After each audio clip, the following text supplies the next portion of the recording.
Guys, welcome to my mini blog. আমার আজকে অনেক সকালে ছিল শ্যুটের কল টাইম। শ্যুট লোকেশন ছিল সল্ট লেক সেক্টর 5-এ অল্টেয়ার ক্যাপেলা। এই যে বিল্ডিংটা দেখছো, এই বিল্ডিং এর একদম রুফটপে ছিল আমার আজ কাজ। মেকআপ রুম থেকে বাইরের ভিউটা ঠিক এরকম ছিল। অ্যাকচুয়ালি এটা একটা এক্সপো ছিল, যেখানে ইন্টারন্যাশনাল মেকআপ আর্টিস্ট ছিল Richa Dave and her husband Harsh Modi. And yeah, here is my makeup artist অর্ঘদা। আমার মেকআপ করছিল, দেন লাঞ্চ টাইমে একটু লাঞ্চ করে নিলাম। অর্ঘদা আমাকে ফাইনাল এই লুকটা দিয়েছিল, যেটা আমার অনেক বেশি সুইট অ্যান্ড সোবার লেগেছে। তোমরাও জানিও যে তোমাদের কিরকম লেগেছে এই লুকটা।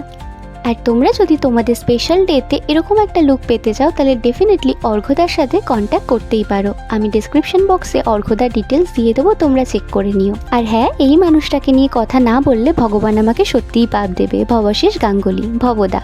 হি is very close to me. এই ইন্ডাস্ট্রিতে ফেমাস সেলিব্রিটি ডিজাইনার। তোমরা যত সিরিয়াল দেখো, সেই সব আর্টিস্টদের পার্সোনালি এবং আলাদাভাবে শ্যুটের ফ্লোরেও ড্রেস দেন ইনি। আর এই মানুষটার জন্যই আমি আজকের এই এক্সপোটা অ্যাটেন্ড করতে পেরেছি।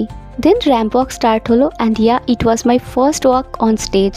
That time I was feeling so excited and nervous too. খুব ভালোভাবে স্পেন্ড হয়েছে আজকের দিনটা। So yeah, that's for today and thanks for watching.